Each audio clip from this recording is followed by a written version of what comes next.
Good evening. It's about 8:11 p.m. 8:12 p.m.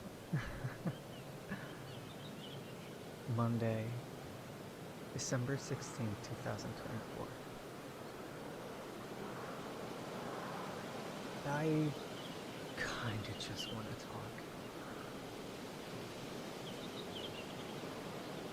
There are specific people I'd, I'd like to talk to, or I'd like to talk with, and in honesty, I just don't feel up to asking right now. I don't feel up for asking for the space, so I'm just gonna talk. And if you'd like to keep me company, if you'd like to listen along, if you'd like to be the proverbial wall that these words are bouncing off of, you're more than welcome. Hopefully some might resonate. There'll be a point of reflection or introspection, but I honestly...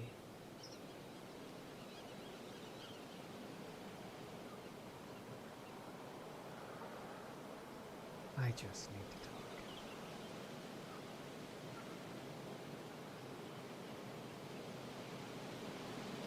And I'm not even sure where to start.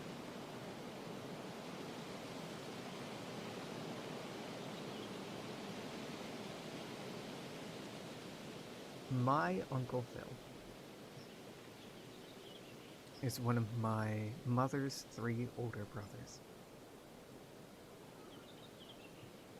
He has the look of a guy who never really let go of the 70s and 80s counterculture, not in a way that's desperately clawing to the past, but in a way that is reverential of it, celebratory of it, grateful for it. He's the kind of guy that, if you're given enough time and encourage him, he can tell you about all kinds of different shows, shitty bars, and misspent nights. He's an incredibly kind man.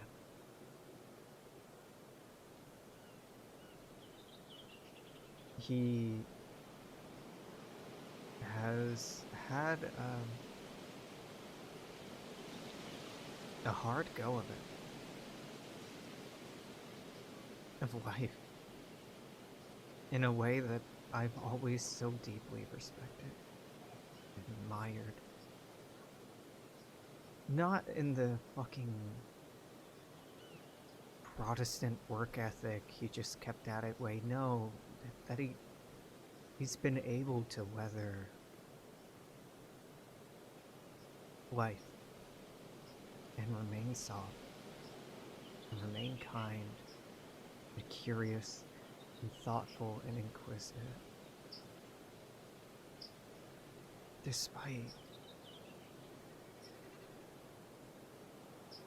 unimaginable heartbreak. I've always looked up to him.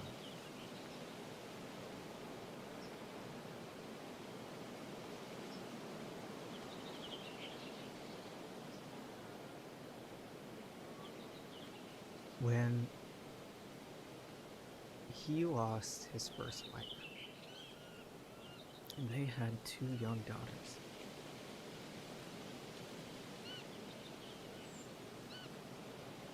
I looked up to her quite a bit. They were both educators. I forget what she was a professor of, but she showed me the respect of responding to my criticisms and critiques of different kinds of educational institutions with engaging genuinely, earnestly, critically. When I was younger than that, just an incredible person. Two of them together seemed like such a natural, obvious fit.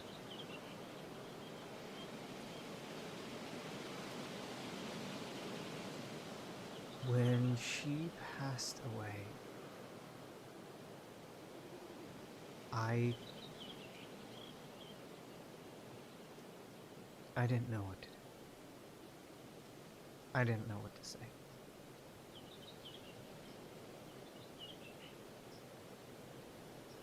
Because when anyone passes, what can you say, right? But in this circumstance, what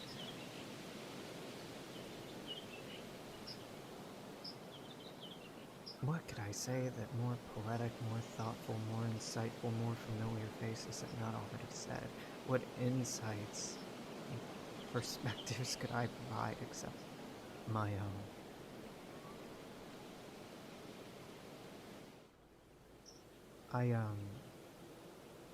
I shared with my partner at the time.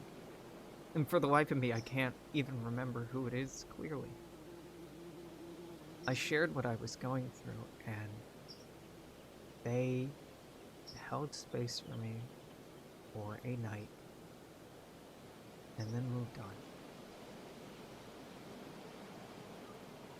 But his loss and his heartbreak harrowed me for a long time.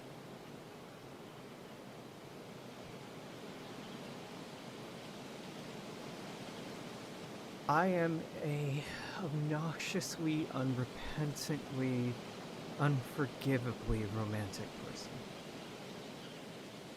It is gross and exhausting, frankly. I'm a lot. I'm not being particularly charitable to myself right now because I'm not feeling that way right now. His loss and his heartbreak affected my ability to hope.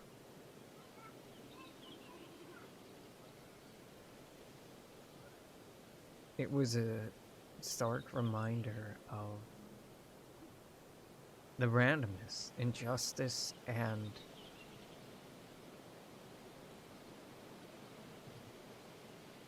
just happenstantial nature of reality. That people die.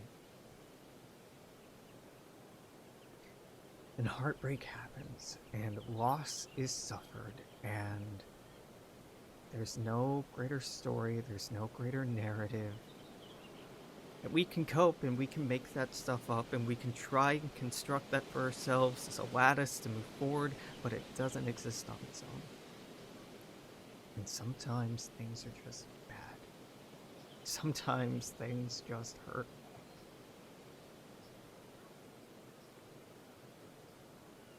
My heart ached for him for a long time. In recent years, he had the good fortune to meet someone new. Someone sweet and kind and thoughtful. Someone who was able to breathe back exuberance and excitement and a love of life back into him and help him be less alone. Admittedly, I never actually had the pleasure of meeting her. I heard glowing things from everyone who did, and I mean, just the impact was transformative.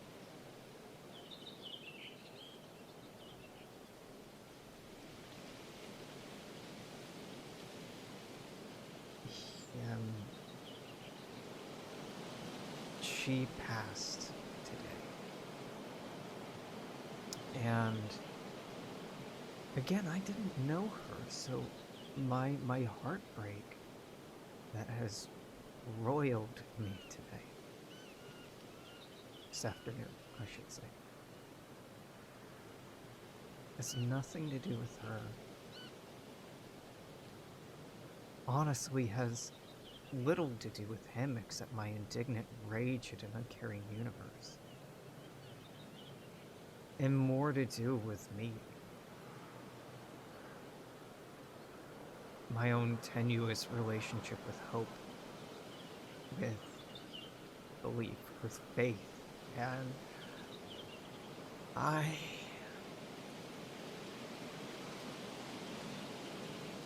not even having a crisis of faith. I'm just so damn tired.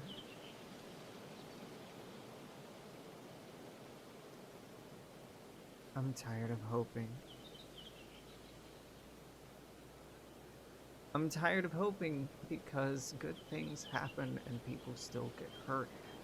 Things change for the better and people still die.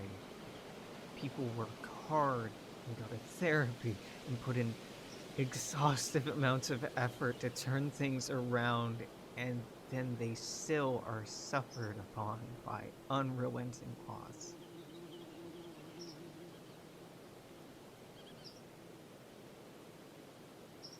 No, I'm not to the point where I'm like, what the fuck is the point at all? I'm not there.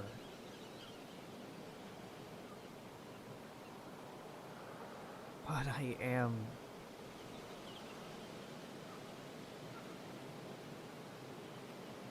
Feeling like I'm staring at a broken mirror.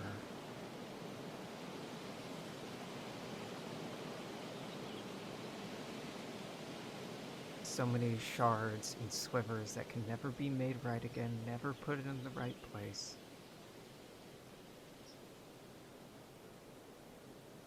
One that had been lovingly reconstructed, and bits of molten metal poured into the spots where the old slivers couldn't be found, and something new and more beautiful was made in its place. Not something denying the loss, not something turning away from it, but something that made beauty after it. And then that fucking thing broke too.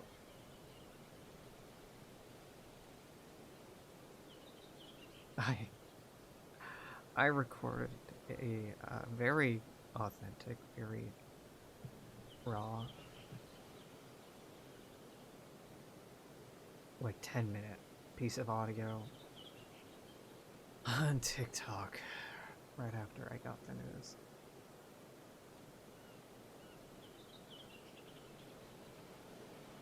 And look, it's not going to do well. There's no corresponding video. It's me talking quietly, crying, talking quietly, and not really wrapping up my thoughts in any consequential, meaningful way. It's just me being sad. And owning what I'm feeling. Because I'm feeling a lot. And I've been trying to not feel a lot.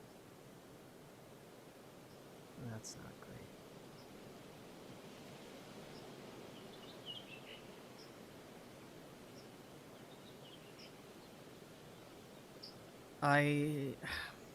I would almost call what I'm going through a crisis of faith.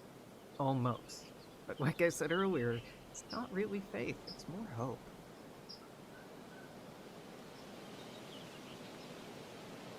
I got hit with a wave earlier, and some of it's passed and some of it hasn't. A wave of doubt. Doubting that my family loved me. Feeling more like they were just obliged to care for me.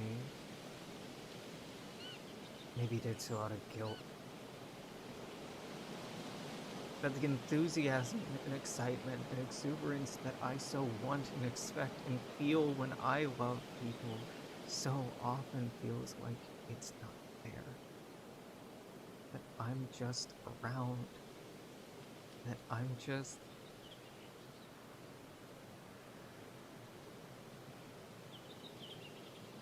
a younger sibling that keeps fucking up. I'm a grandkid that's more and more distant and harder to understand. I'm a child that's far away and closed off and broken.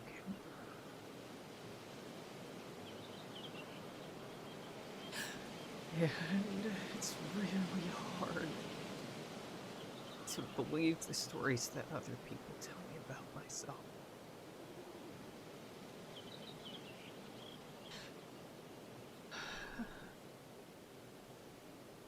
It's really hard to not project the disappointment I feel in myself on other people.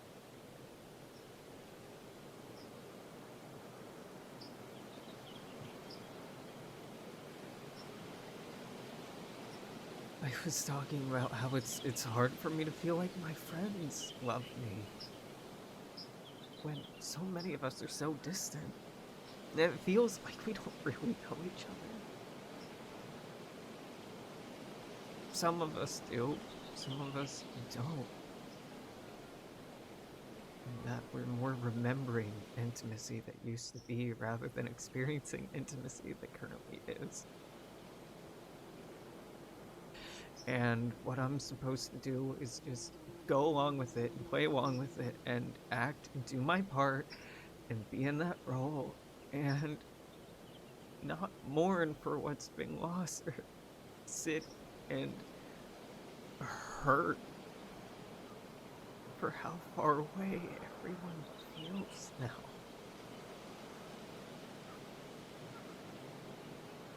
For the relationships I've let decay, for the relationships that other people have let decay. God, the idea of being loved right now, the idea of somebody romantically being interested in me is the most laughable fucking thing. I cannot believe it. It does not feel real.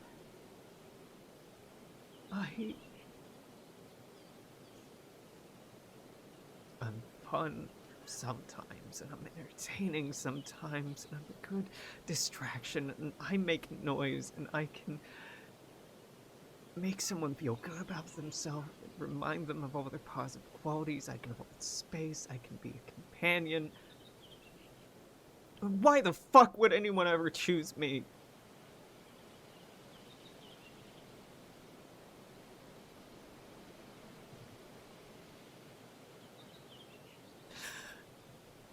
There's so many better options out there. In so many fucking different ways. And yeah, I know, it doesn't need to be competitive, it doesn't need to be hierarchical, but it is. It so fucking often is. And maybe I should just be grateful for the love and affection that I do get and not be so afraid of it disappearing, but how can I not be afraid? How can I not be afraid when either it's taken away willingly or it's taken away unwillingly? That love either dies by 1,000 fucking cuts in the most agonizing way, or all at once in a way even more heartbreaking. The hell am I supposed to believe in and hope for? It's just hurt.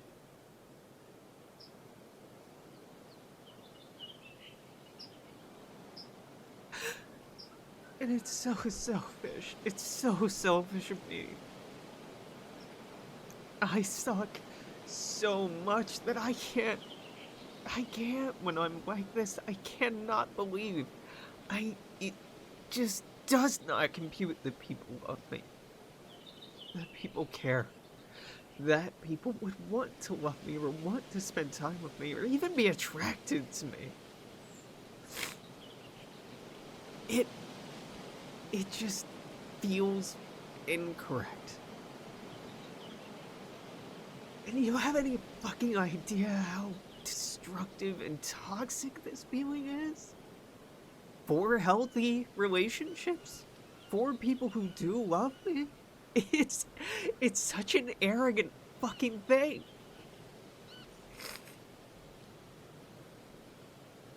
It's me telling them that they're wrong, that I know better, that I don't believe them, that I don't have faith in them. It's me superimposing my worldview on top of everything I'm being told and everything to the contrary and all of this mass of information. And I know this. I know it, but that doesn't stop me from feeling.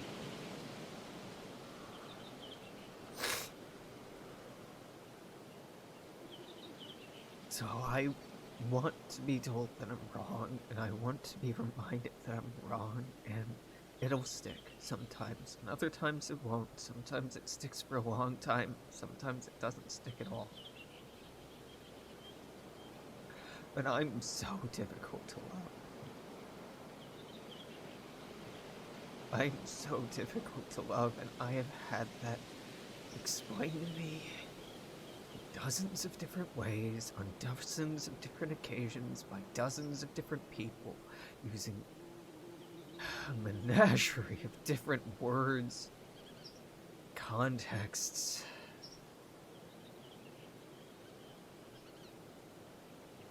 I'm lovable. I am. But I'm a lot. I'm too much.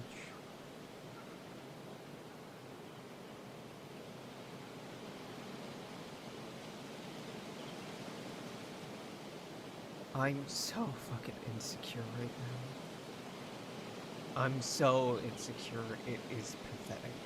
It is absolutely pathetic.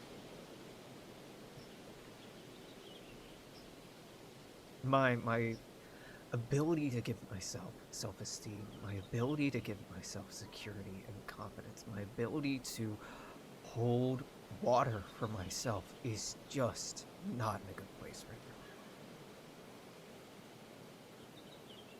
It's not. In some ways it is. In some ways I'm fucking arrogantly proud of myself, but I kinda suck right now. I'm so scared. I am so scared, and I am so fragile, and I am so vulnerable. I just keep expecting to get hurt. I've been blessed by the incredible affection and attention and company of someone in particular. And I have struggled more than they know to believe it and accept it. And I've tried to convey the difficulty and what has been going on, and I don't know if it really makes sense. I don't know if it really clicks. I don't.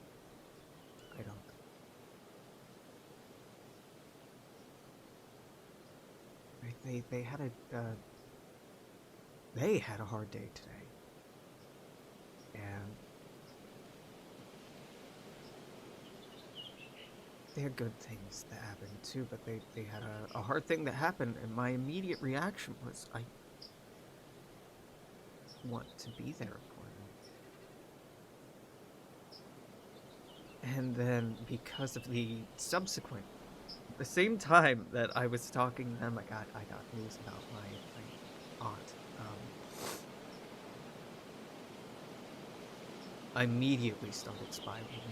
Slowly at first, but I started doubting my own fucking motivations. Like, do I want to hold space for this person? Or do I just want to feel like I'm the kind of person that wants to hold space for them? Do I want to hold space for them because that's something that because I care, or because I want to show that I care? Is this offer for them, or is it for me?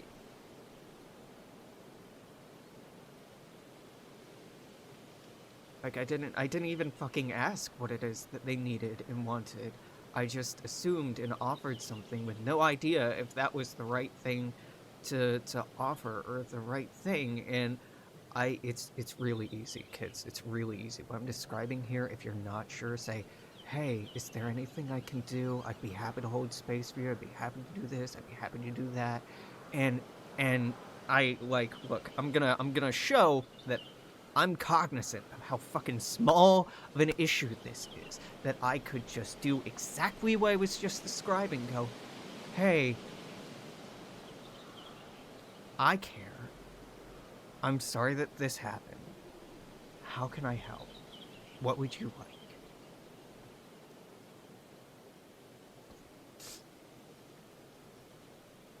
But instead, I've gotten so fucking tangled up. And what's worse isn't that. What's worse is not that. Wanting to help and not being sure how to convey that, that's normal. I should do better than that. I expect better of myself from that, and I fucked it. I assumed, and I shouldn't. And to be clear, they did not express anything negative at all in response to me in any way. This is all internal. This is 100% me. Maybe like 2 to 5% a lack of response on their part. But even that lack of response and my emotional reaction to it, that's on me.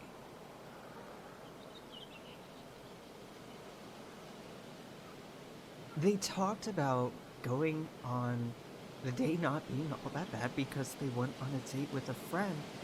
And I hate myself today. I felt jealous. And that's a normal thing. That's not irrational, but that's not what I wanted to feel. I wanted to feel happy. I wanted to feel compersion, and I didn't. What I felt was jealousy. What I felt was rooted in insecurity and my own fucking feelings and my own wants and my own emotional, physical, intimate, romantic deficits. And I'm fucking kicking myself. Because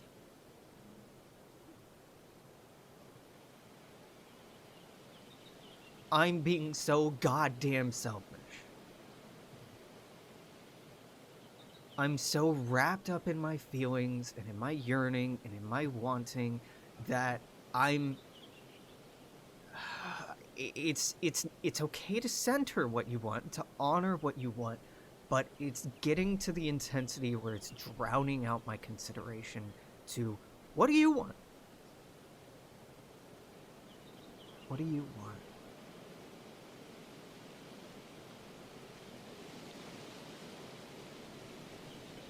What do you need? How can I help?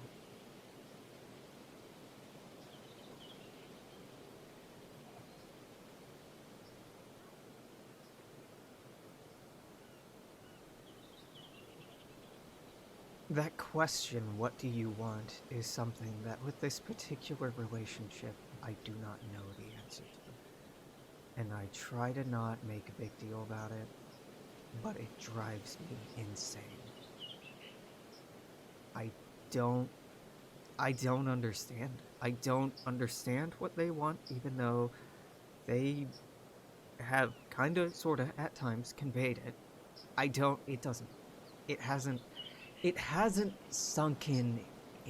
I don't know it. I don't understand it. I'm just so confused. I'm so confused, and my brain is so conditioned to look at the situation and just be like, they're using you, they're toying with you, they're just... I don't know. And that's not fair to them. And that sucks so much that when I'm in a vacuum, when I have a lack of information, what I do is assume ill intent. Assume malicious intent. Well, not even malicious intent. I'm not assuming that it's like with the intent to hurt. I'm assuming indifference.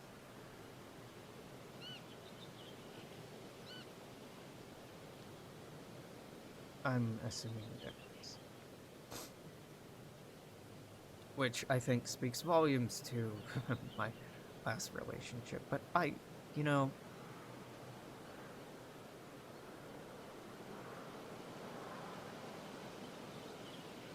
I can't blame it on that. I can't. I have no idea where the hell this comes from. Oh, well, like, if I can get really fucking introspective about my childhood and be like, well, my dad was super affectionate to my sister until she was about 10 or 11 years old. I always felt like I was the second note sibling, child in his eyes, and I never really got that same love and affection. He was away a lot and pretty neglectful. My mom was super busy, and even though she loved us a lot, I think even my sister had the opposite feeling with regard to mom prioritizing me over her, which, possible, hard to say. But mom was so busy trying to keep a roof over our heads that she was inadvertently neglectful. So maybe it comes from that, right? I don't fucking know, Freud. Maybe, but like, it could also come from like a long series of romantic relationships that have ended, and so I've conditioned myself to look at these romantic relationships like, well, they're going to end. Maybe it's related to I moved around every 2 or 3 years of my childhood because, again, my mom was trying to keep us alive and fed and sheltered and was going chasing after job, trying to make a good life for her kids and her family. And so we moved from city to city, and impermanence became something that was very natural to me. I would move to a new city and not get that hung up on making friends, on laying in roots, and making an effort because I knew that it'd end and we'd move on and it'd be over and there was no point.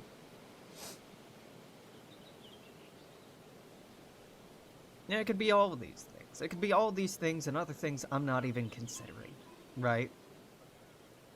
Like how my dad's family were emotionally distant, or how my mom's parents really abandoned her when she and my dad fell in together. The way that our extended family were always people we needed to be there for, but seemed to never really be there for us. I don't think there's one place that I've learned this lesson. I think that it's been so much of my fucking life teaching me this lesson over and over and over and over and over. And I think that it's a maladjustive lesson to have learned. That it's a self-sabotaging lesson to have internalized. That lowering your expectations and expecting disappointment makes the hurt less, but it also makes the joy less. It blunts everything.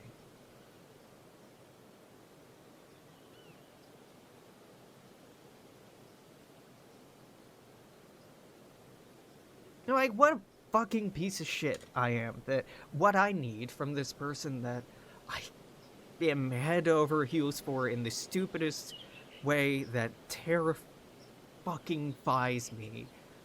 That what I need, what I want is to ask for affirmation. I want to ask for affirmation. I want to ask, hey, I'm having a hard time. Can you remind me how you feel about me and why?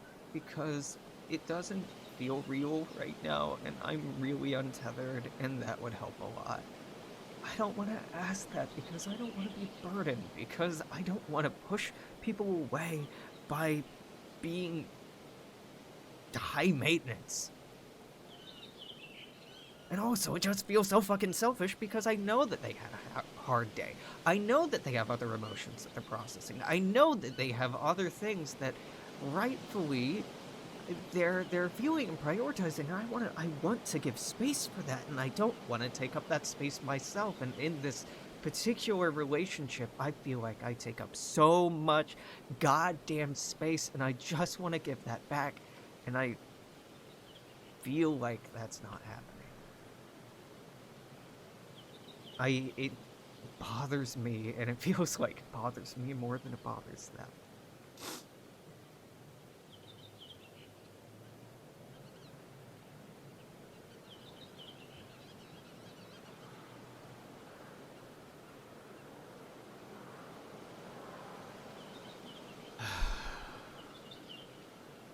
This sucks. This sucks. I'll I'll be okay. I'll be okay. Even if this person that has been a transformative spark in my life never speaks to me again, I'll find a way to be okay. Even if the love of my friends disappears, I will find a way to be okay. Even if the love of my family rings hollow and absent and grows to be nothing but a memory, I will find a way to be okay. Why? Because I don't have a choice. Because that's what life is. You find a way to be okay.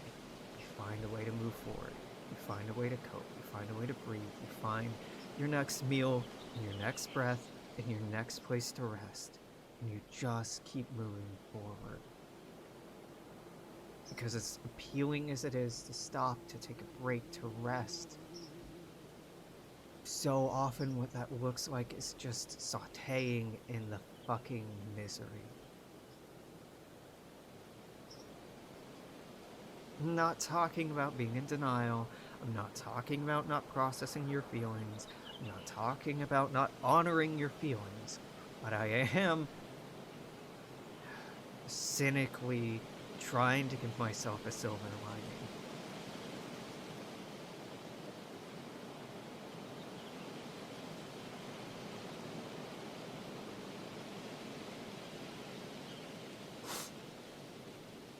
My day started today early in the morning.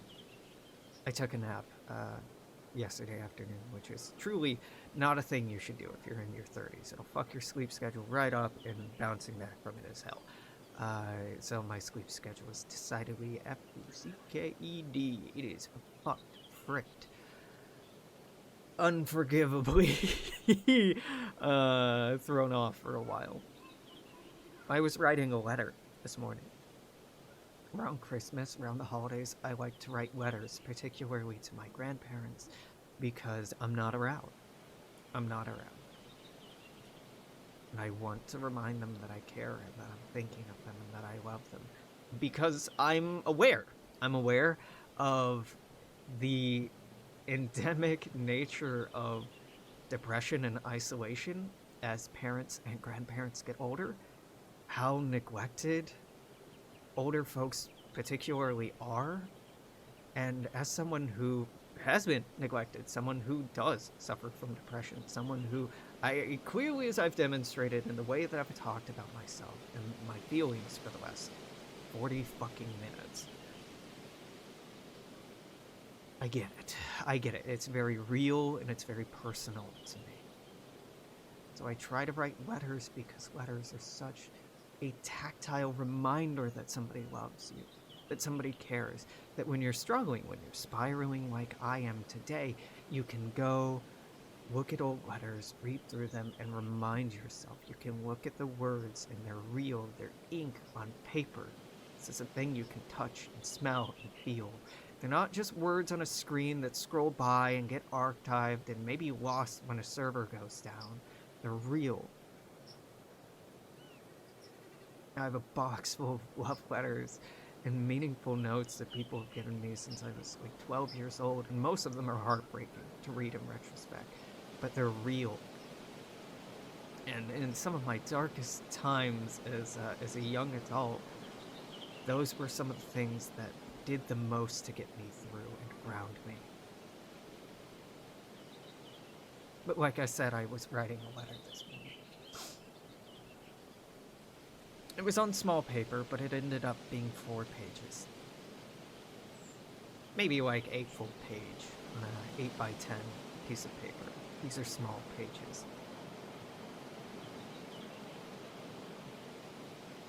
I was writing to my grandmother, my dad's mom,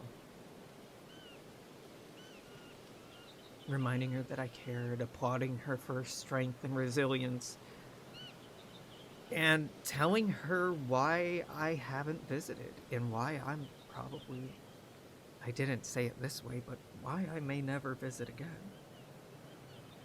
You know, I explained the financial hardship that I've gone through in recent years. And I very candidly talked about how I just don't feel safe in that part of the country anymore. That as a polyamorous, communist, trans, non-binary, queer,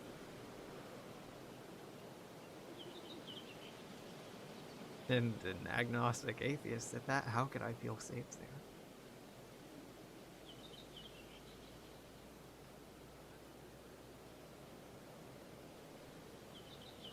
And it was such a raw thing writing this letter that I think it left me open and vulnerable for the rest of the day. You know, I talked about how happy I am where I live, how much love I have. I talked about learning so much from particular people, from that fucking person that I've been talking about being head over heels for. I mentioned them in brief because I wanted to console my grandmother that my life is not loveless, despite the fact that I'm not actively dating right now.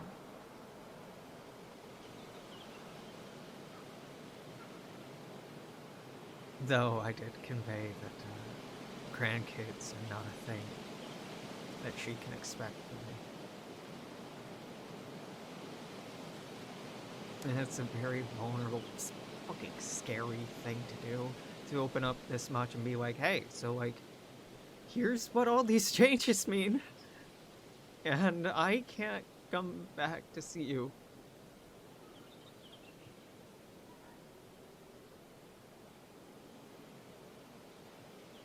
And you can't come to see me. And the unspoken subtext here is that I need you to know that we're never going to see each other again, but I love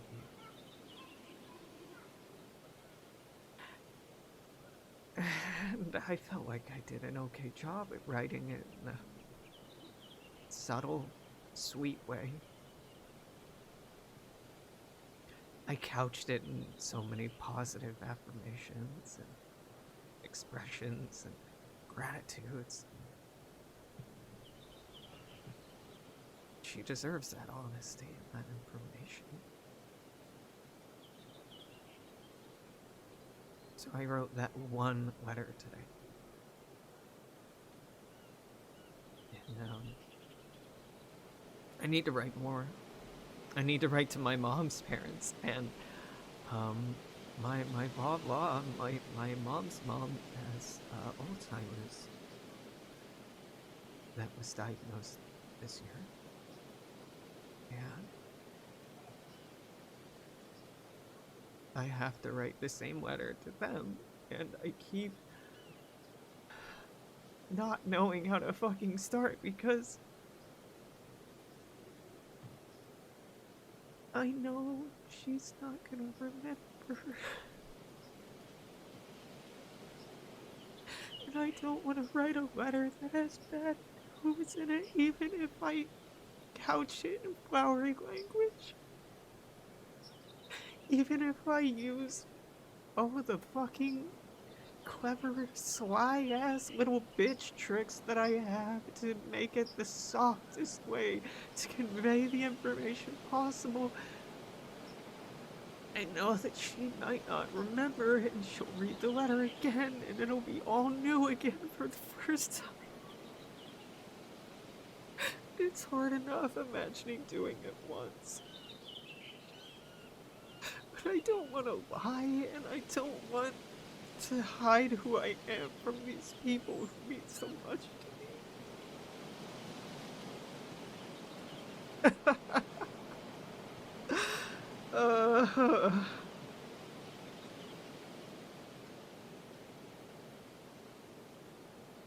God damn it. The easy thing to do would just write some fucking happy holidays ass card and send it out. Just lie through a lie of omission and let whatever fucking fantasies exist continue and not speak truth. That's not who I am.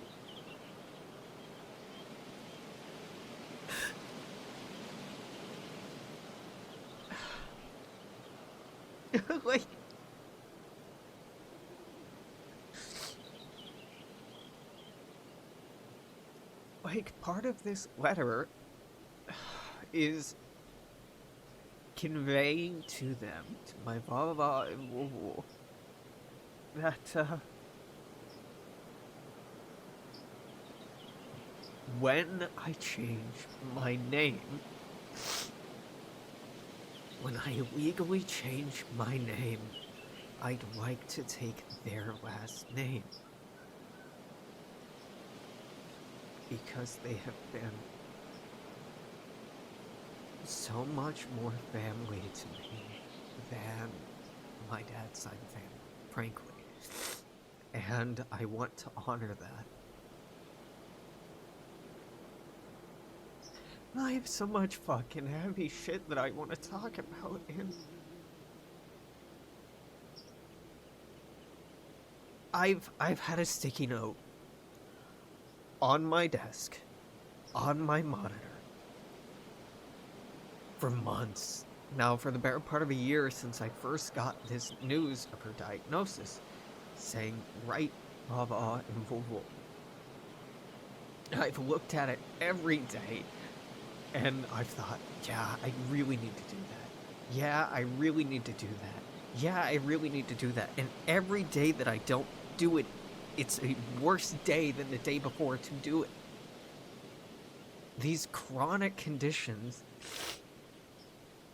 these states of decline are only going to get worse.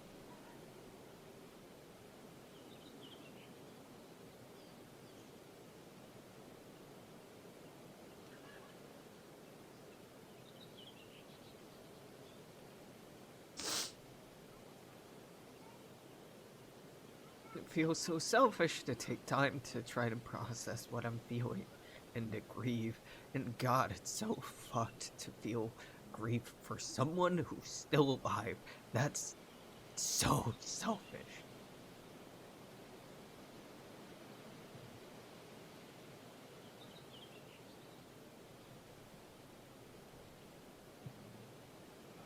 But like,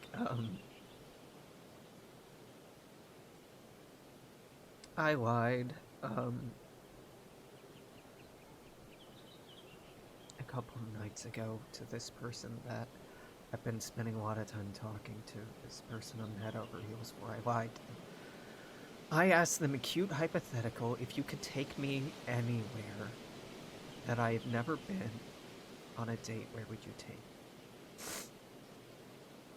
And I told them a sweet answer, which is I'd take you out into the desert to a particular spot to go stargazing. That honestly wasn't my first reaction. My first reaction, which broke my fucking heart, and I didn't say a word, was that I really wanted them to meet my Vava and Volvo.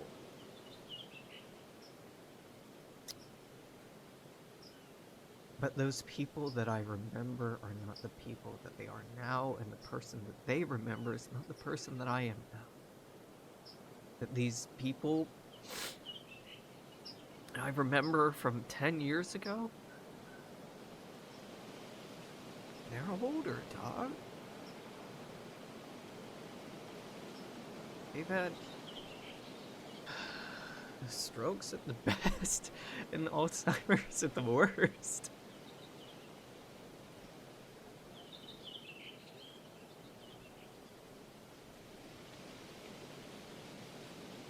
And like I asked them what goose meant, or how to say goose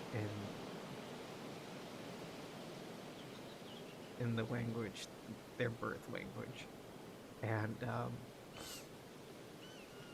I was asking because they called me a silly goose, and my law has called me a goose or a silly goose since, just that. It's a nickname for my entire life, and it's such a fucking sweet way to go. Alex, I love you and you're being ridiculous. Alex, I love you and you're being anxious. You're being insecure. You're being overly critical. Alex, I love you. It's such a grounding check-in.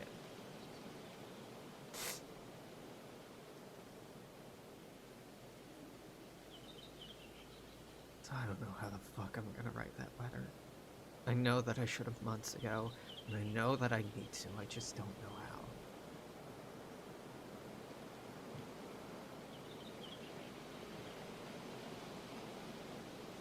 And I conveyed to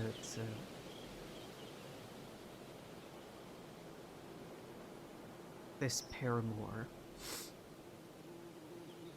that I was writing holiday letters, and I said that I'd really like to write them one, but again, this background radiation, being insecure and not being sure what they want from me, and not being sure where these boundaries are, where the lines are, and being so scared so often about crossing a line that I didn't see coming, crossing a boundary, or being too much, being too intense, or pushing for, I don't fucking know.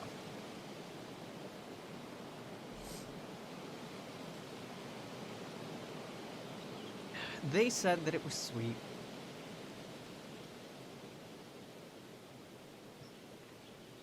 And they didn't respond yes or no, which to me means, okay, that's a no, you've obviously overstepped.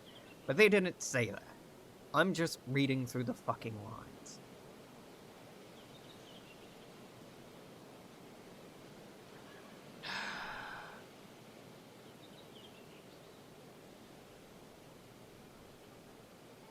God damn, the more I untangle this, the more I talk about all of these small little things that have been upsetting incidents today, you know what, maybe spiraling and crying and having such a hard fucking time right now, maybe this is completely reasonable.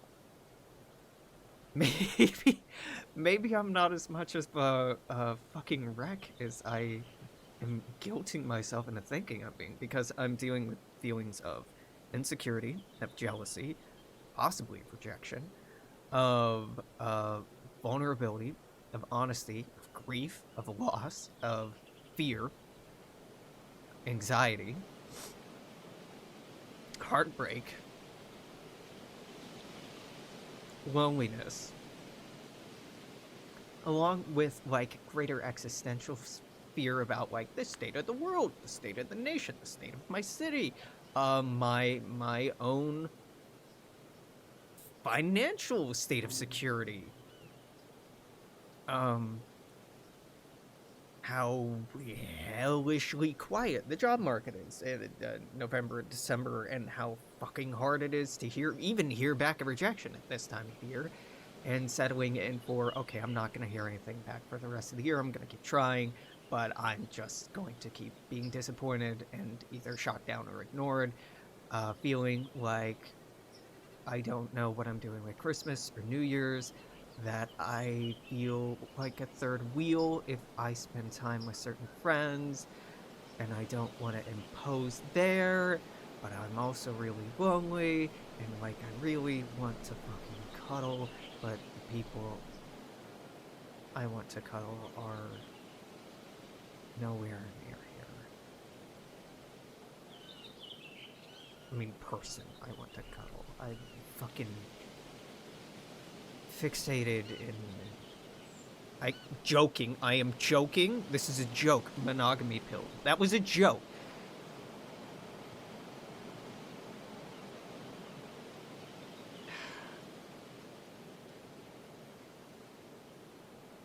But just with the intense romantic feelings I've been having, I haven't really wanted to engage in anything more casual.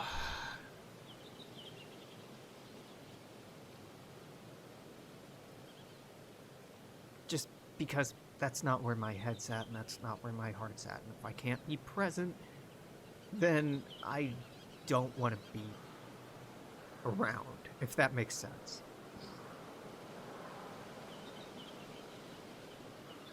I had someone who... I was gonna say I used to date, but we didn't really date. We mostly just hooked up. And it was fun, and we've gone on dates. Not too many. Mostly we just really casually hang out and talk and hook up. Friend, lover, partner, whatever. That I have had since 2012, 2013, 2011, maybe. Move not to my city, but near-ish my city. And I was really excited about seeing them and maybe going out on some dates and getting to know one another again and catching up, and they've been having the same fucking hard time I've had getting a job. So all that's kind of just been put on pause. And I had somebody else that I dated a few years ago reach out very recently with the sweetest he sent the most charming, fucking affirming little sweet ass gratitude message to me on Instagram, talking about this romantic little bitch. He wrote to me saying that every time he sees an old building in the city that we live in, he thinks of me.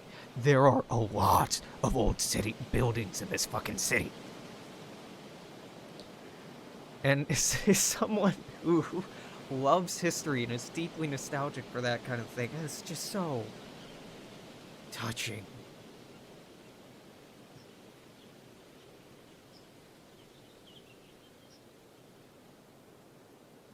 And I've had friends reach out to me recently talking about why they like me, why they love me, how I mean so much to them,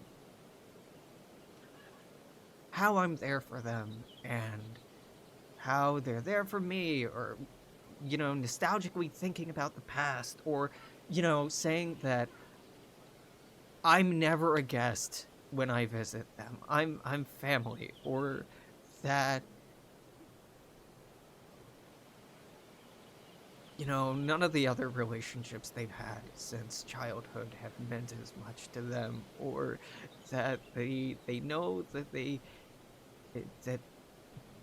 can talk to me about anything, and that I will never judge them. I've had fucking strangers get to know me in the last month and have nothing to say about me but lauding praise and being excited and confused and surprised with who I am and how wonderful of a human being I am. And I just can't fucking believe it. I can't believe it, and I can't internalize it. It's the most egocentric fucking thing to essentially tell the entire world that I know better than them. You'll get tired of me. You'll get sick of me. I'm gonna be too much. You'll move on. You'll find someone new. You'll find someone more attractive, more athletic, more interesting. You'll find someone more convenient. You'll find someone who's easier to get along with, who's more stable, who's less depressed, who's more positive. You'll find someone that's just easier. You'll have better friends. You'll have friends who can buy you nicer things. You'll have people in your life who can engage less critically all the fucking time and just relax and have fun. That's what I'm thinking. And it takes so much goddamn feedback and affirmation to counteract this hyper-critical internal self-narrative. That's just not fair. It's not fair, and I've put years and years and years and years and years and years and years of work into understanding this thing at first by intellectualizing it, then by trying to tease apart its different components and feel out and appreciate how this maladaptive behavior was learned in order to try to protect myself or try to serve myself, and how it has grown like a cancer to no longer be providing those things, but is suffocating me in ways.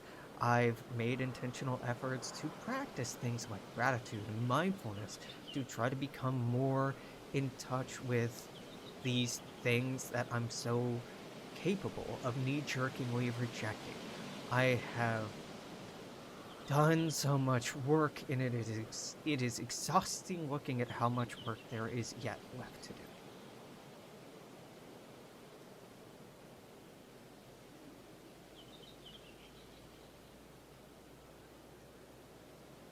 This is so selfish.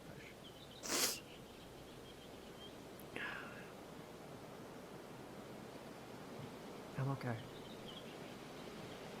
I'm okay. I'm emotional, and it's fine. It is what it is. It's okay. I'm not in crisis. I'm not a danger to myself or to anyone else. I'm not drowning. I've been crying. And honestly, as a sidebar, it's so fucking awesome to be able to cry instead of sitting here. If you for some fucking reason, look back at the Let's Talk series that I've done over the course of years here on Twitch and also on YouTube, where this is going to get uploaded because I hate myself. If you look back and compare this to something that struck like a similar melancholic tone even 4 years ago, they're very different. Very different. Because I couldn't cry. Before HRT, I couldn't cry, even when I was, like, drowning emotionally. And I don't use that metaphor lightly. As someone who has almost drowned multiple times, I'm using that pointedly, very intentionally. It's so nice to be able to cry. But also, my feelings are really fucking big, and my hormones are no longer numbing them as much as they used to. It's a lot. It's a lot. It's not too much. It is what it is. I'm allowed to have big feelings, but I've gotten so used to, and I'm doing it right now. I'm doing it right now by doing this instead of fucking talking to these people. I'm taking a step back. I'm distancing myself. I'm being avoidant, sure, and trying to handle things on my own so that I'm not imposing on other people.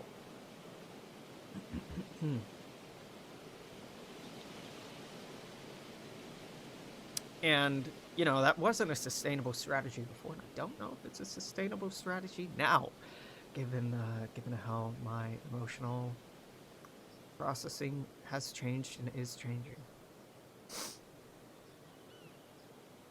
I'm gonna be fine. I'm not getting jack shit done tonight. I have some work I should catch up on. I need to eat. I haven't eaten today at all. I had like yogurt at 2 in the fucking morning, and that's it. I slept almost all day. I'd wake up and then go back to sleep because I hadn't heard from my best friend, this person I'm head over heels for, or someone who I think really highly of, and everything else today has just kind of felt like noise.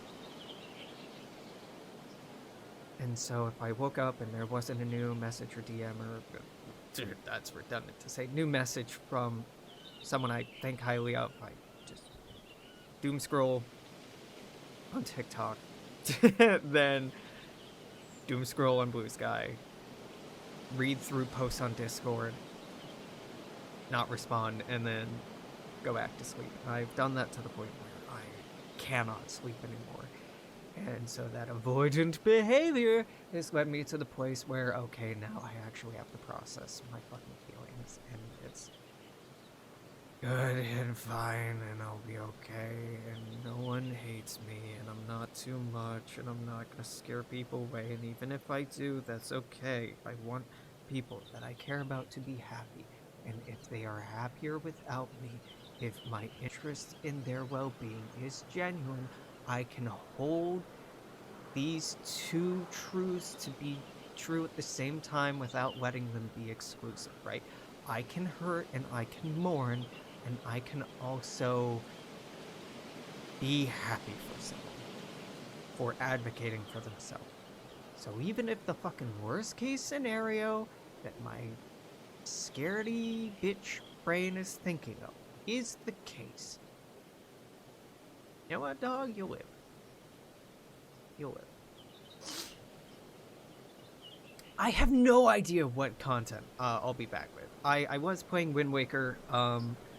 I might play more of that, but I'm keenly aware that it's not fun for me, and that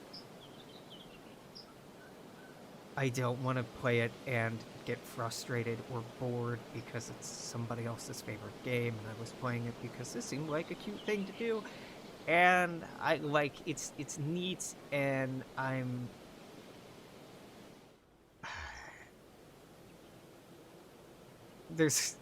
I'm feeling weirdly guilty about it for no fucking reason. I've been playing Minecraft. I have no intention of streaming that. I could stream some other things, but I don't really want to. I've been working a lot on shit that I can't stream, that I would otherwise be streaming, but it's potential spoilers or just shows information that I can't be showing. So the whole, Nerd Named Star streams have been put on hold noticeably for a while now. I'm still working on it, just can't show it. And God, that's not a fucking teaser. This is just conveying why things are the way they are.